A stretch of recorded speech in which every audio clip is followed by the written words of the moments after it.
Selamat pagi anak-anak. Assalamualaikum warahmatullahi wabarakatuh. Bagaimana kabar kalian semuanya pada pagi hari ini? Alhamdulillah baik. Siapa yang tidak berangkat pada pagi hari ini?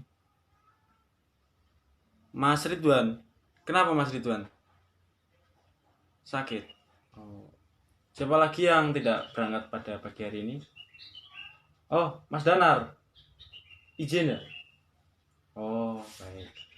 Ya, kita doakan buat anak-anak yang lagi sakit segera diberikan kesembuhan sehingga bisa bergabung lagi dan mengikuti pembelajaran seperti biasa.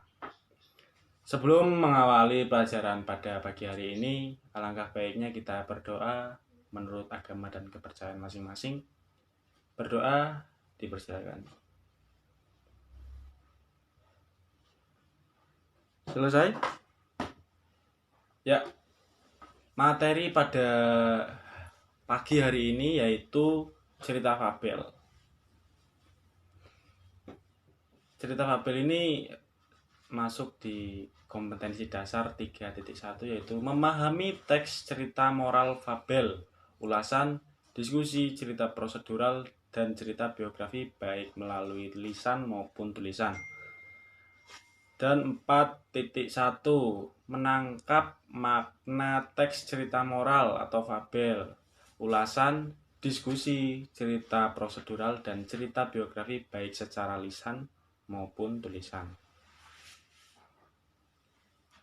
Ya, adapun tujuan pembelajarannya yang pertama, setelah membaca sebuah teks cerita fabel, peserta didik mampu memahami teks cerita fabel. Kemudian yang kedua yaitu setelah membaca sebuah teks cerita fabel, peserta didik mampu memahami struktur teks cerita fabel. Kemudian yang ketiga yaitu setelah membaca sebuah teks cerita fabel, peserta didik mampu memahami unsur kebahasaan yang terdapat pada teks cerita fabel.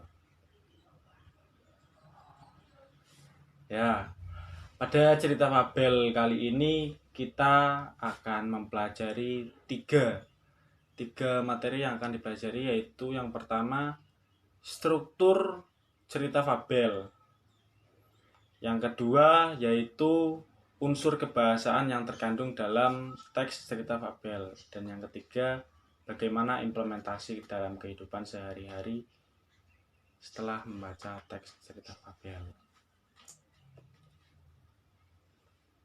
Ngomong-ngomong, dari tadi kita membahas cerita fabel, dan cerita fabel. Cerita fabel itu apa sih? Di sini ada yang ingin berpendapat. Nanti yang berpendapat Bapak beri nilai tambahan. Ya, silakan. Mas Rian. Baik. Ada yang ingin menambahkan? Mas Maulana. Ya. Wah, baik. Beri tepuk tangan untuk Mas Rian dan Mas Maulana. Jadi, cerita fabel adalah cerita yang menceritakan kehidupan hewan yang berperilaku menyerupai manusia. Ceritanya merupakan cerita fiksi atau khayalan belaka. Cerita fabel juga sering disebut cerita moral karena mengandung pesan yang berkaitan dengan moral.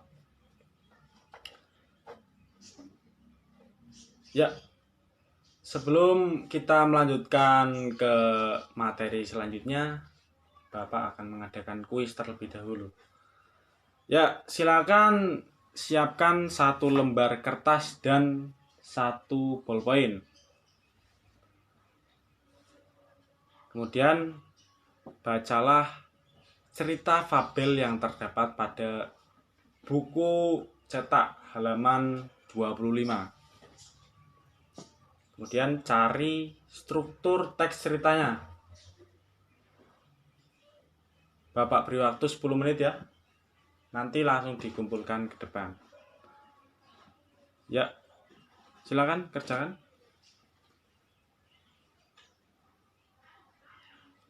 Ya, waktunya sudah habis. Bisa dikumpulkan dari belakang ke depan, nanti yang depan dikumpulkan ke bawah. Ya, terima kasih. Kita lanjutkan materi cerita fabel, yaitu struktur teks cerita fabel.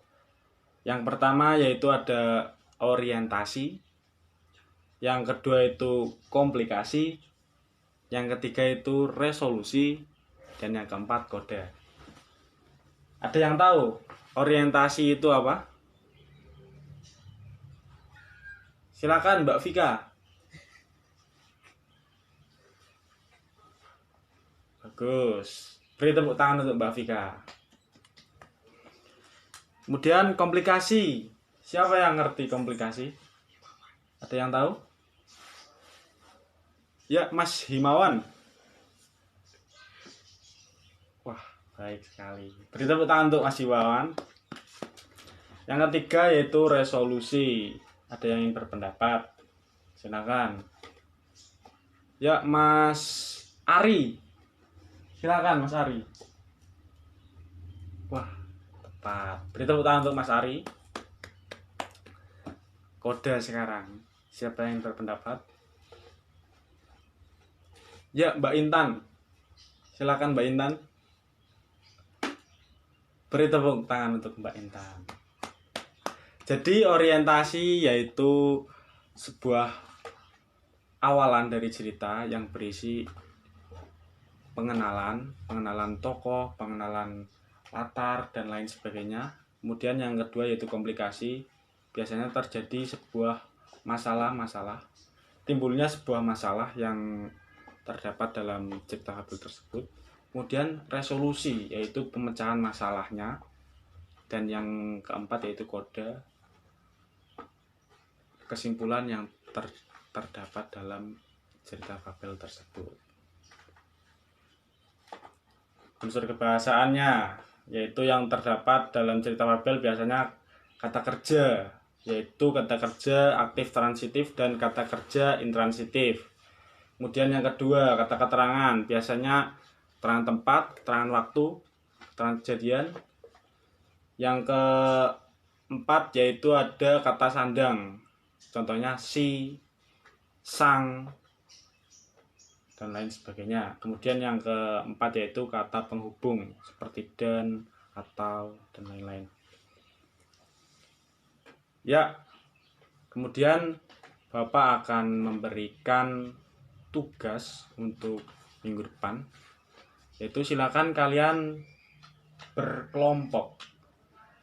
Satu kelompok berisikan 5 orang ya.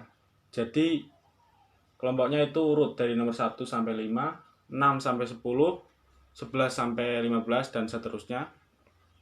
Kemudian kalian harus menonton video ini terlebih dahulu.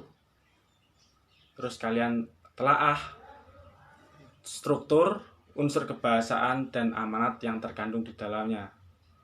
Dibuat dalam bentuk PowerPoint dan minggu depan akan dipresentasikan. Jadi Bapak harap semuanya membuat dengan semaksimal mungkin ya. Ada yang ingin ditanyakan? Tidak ada? Baik. Bapak kira itu pembelajaran pada pagi hari ini. Bapak ingin menyampaikan terima kasih yang sebesar-besarnya atas atensinya. Kurang lebihnya mohon maaf. Wabillahi taufiq wal hidayah. Wassalamualaikum warahmatullahi wabarakatuh.